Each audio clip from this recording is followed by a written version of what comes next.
நேற்று கிறிஸ்மஸினுடைய ஜீசஸினுடைய பிறந்த நாள் கிறிஸ்மஸ் விழா உலகம் முழுவதும் மிக சிறப்பாக கொண்டாடப்பட்டது. அது இந்தியாவில் பல்வேறு மாநிலங்களில் மிக சிறப்பாகவும் அழகாகவும் கொண்டாடி இருக்கிறார்கள். அதில் சில வேதனையான சம்பவங்களும் வருந்தத்தக்க சம்பவங்களும் நடந்திருக்கிறது. குறிப்பாக உத்தரப்பிரதேசம், மத்திய பிரதேசம், கர்நாடகா, சத்தீஸ்கர், ஒரிசா போன்ற மாநிலங்களில் மிக வருந்தக்கூடிய அளவுக்கு, வேதனைப்படக்கூடிய அளவுக்கு இந்த மண் அரசியல் சாசனத்தில் மதச்சார்பின்மை என்கின்ற ஒரு வாசகத்தை அடிப்படையாக கொண்டு இந்து, முஸ்லீம், கிறிஸ்டின், பௌத்தம், சமணம் என்று சொல்லக்கூடிய இன்னும் பல்வேறு மதங்களை சார்ந்த நபர்கள் ஒற்றுமையாகவும் ஒருவரை ஒருவர் கைக்குலுக்கிக் கொண்டு மாமன் மைத்துனன், அண்ணன் தம்பி என்ற உறவாடி கொண்டிருக்கக்கூடிய இந்த பூமியில நேற்று மிக வேதனைப்படக்கூடிய அளவிற்கு சில சம்பவங்கள் நடந்திருக்கிறது. அதை குறித்து தான் இந்த காணொலியில நாம் இப்ப பார்க்க இருக்கிறோம். நேற்று நடந்த அந்த நிகழ்வுகள் குறித்து ஒரு சின்ன காணொலி இதுல இடம்பெறுகிறது. அதைய நீங்க பார்த்துட்டு வாங்க. அதுக்கு பிறகு நாம விரிவாக அதை பற்றி பேசுவோம்.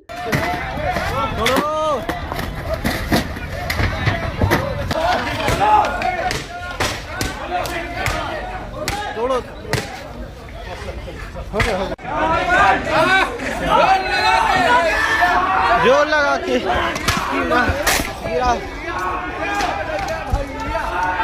तोड़ो।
இந்த இந்தியா பிரிட்டிஷ் ஆட்சியின் கீழே அடிமையாக இருந்த காலகட்டத்தில் கல்வி முற்றிலுமாக மறுக்கப்பட்டிருந்தது.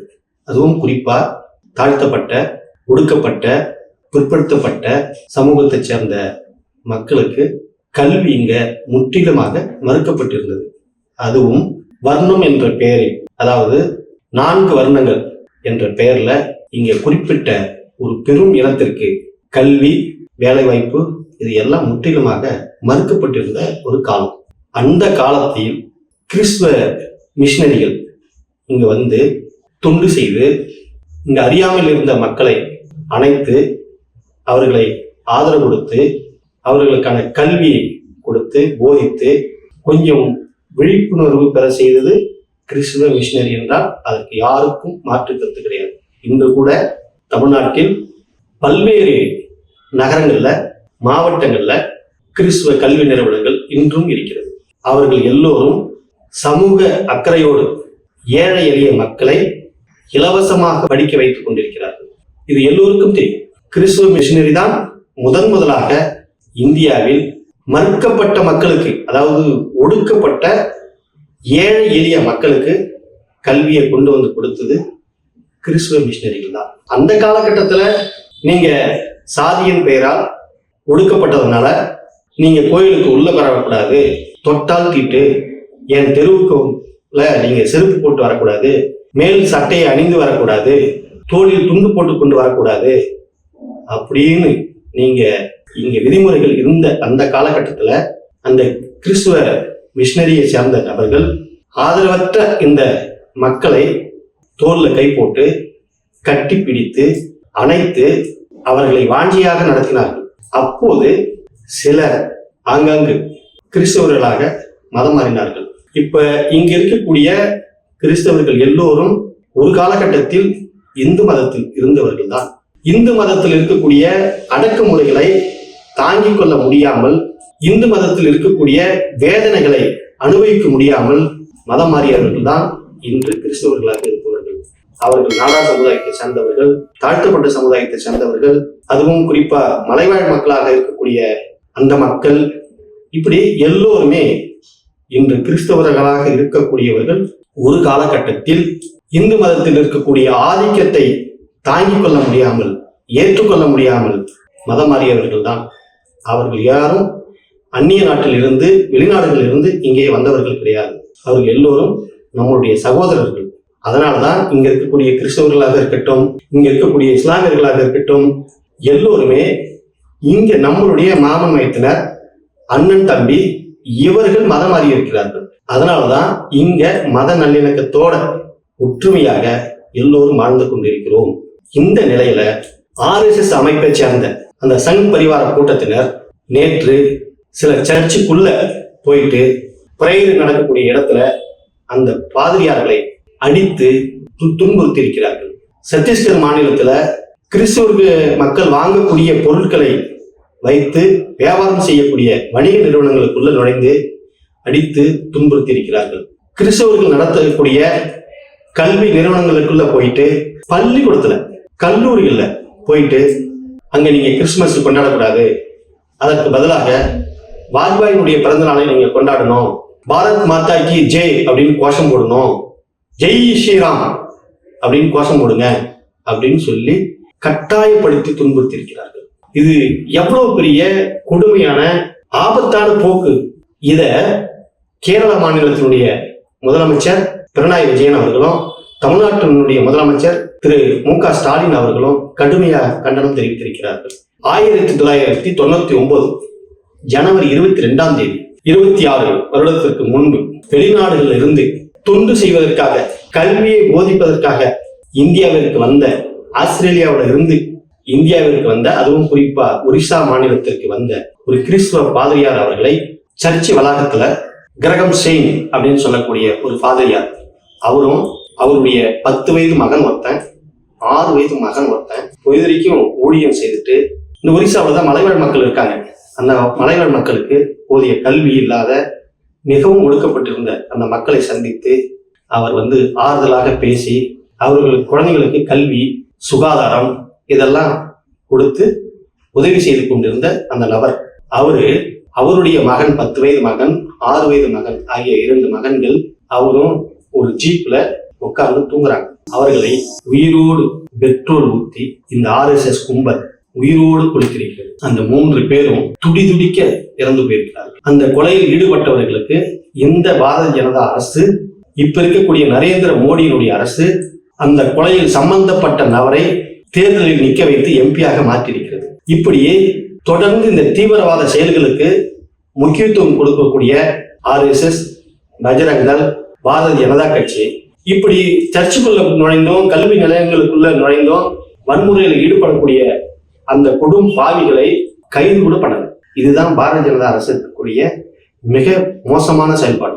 அவர்கள் இப்படி வட மாநிலங்களுக்கு எல்லாம் இப்படிப்பட்ட ஒரு அராஜகங்களை, வன்முறைகளை, அதாவது ஒரு மத நல்லிணக்கத்திற்கு கேடு விளைவிக்கக்கூடிய செயல்களை எல்லாம் செய்து கொண்டிருக்கிறார்கள். இப்போது அவர்கள் தமிழ்நாட்டிலும் அந்த வேலையை செய்வதற்கு முயற்சி செய்து கொண்டிருக்கிறார்கள். தினம் தினம் தமிழ்நாட்டுல நீங்க அந்த பாரதிய ஜனதா கட்சியை சேர்ந்த நபர்கள் விடுகின்ற அறிக்கையெல்லாம் நீங்க படிச்சீங்கன்னா தெரியும். ஒரு நேற்று நடந்த கிறிஸ்துமஸ் விழாவில் நடந்த ஒரு நிகழ்ச்சி கூட கண்டனம் தெரிவிக்கலங்க. ஒருத்தர் கூட பேச. இங்க அது போதாதுன்னு இங்க திருப்பரங்குன்றத்தை இப்ப கையில் எடுத்துக்கிட்டு இங்க எல்லைக்கல்லு சர்வேயர் அளந்து எல்லைக்கல்லு என்று போட்டு வச்சிருக்கக்கூடிய அந்த கல்லு மேல தெய்வம் ஏற்றணும் அப்படின்னு சொல்லிட்டு இங்க வன்முறையை தூண்டுவதற்கான ஒரு வேலைகளை இந்த பாரதிய ஜனதா கட்சி செய்து கொண்டிருக்கிறது. இது மத நல்லிணக்கத்திற்கு பெயர் போன மாநிலம். இங்க எல்லோரும் மாமன் மைத்தனன், அண்ணன் தம்பி என்று உறவோடு வாழ்ந்து கொண்டிருக்கக்கூடிய பூமி இது. இங்க அவர்களால் எதுவும் செய்துவிட முடியாது. இங்க மக்களே ஒன்று திரண்டு அவர்களை விரட்டி அடிப்பார்கள், அது வேற விஷயம். ஆனா என்ன இங்க நமக்கு பெரிய பாதிப்பு என்றால், நாம் எதற்காக இப்போது கவலைப்பட்டு கொண்டிருக்கிறோம் என்றால், இப்ப புதியதாக கட்சி தொடங்கி இருக்கக்கூடிய நடிகர் விஜய் அவர்கள் பாரதிய ஜனதா கட்சியை கொள்கை எதிரி என்று சொல்கிறார். திமுகவை தீய சக்தி என்று சொல்கிறார். இளம் சிறார்களிடம் தேர்தலால் அங்கீகரிக்கப்பட்டு தேர்தல் ஆணையத்தால் அங்கீகரிக்கப்பட்டு 6 முறை முதலமைச்சர் நாற்காலியில் உட்கார்ந்து கொண்டிருக்கக்கூடிய ஒரு கட்சியை, 6 முறை ஆட்சியை பிடித்திருக்கக்கூடிய ஒரு கட்சியை தீய சக்தி என்று சொல்கிறாய். சரி, ஓகே, பாரதிய ஜனதா கட்சியை வெறும் கொள்கை எதிரி அப்படின்னு சொல்லிட்டு நீங்க பாட்டு கடந்து போறீங்களா? பாரதிய ஜனதா கட்சியினுடைய கொள்கையை எதை எதிர்க்கிறீர்கள்? பாரதிய ஜனதா கட்சியுடைய கொள்கை எதிரி அப்படின்னா அவர்களுடைய கொள்கை என்ன? சர்ச்சில் போய் கலவரம் பண்றதா? கிறிஸ்தவர்கள் நடத்தக்கூடிய கல்வி நிலையங்கள்ல போய் கலவரம் பண்றதா? அதை நீங்க கண்டிக்கிறீங்களா இல்லையா? தவேகனுடைய தலைவர் விஜய் அவர்களே ஏன் இது குறித்து ஒரு வார்த்தை கூட நீங்க பேசவில்லை?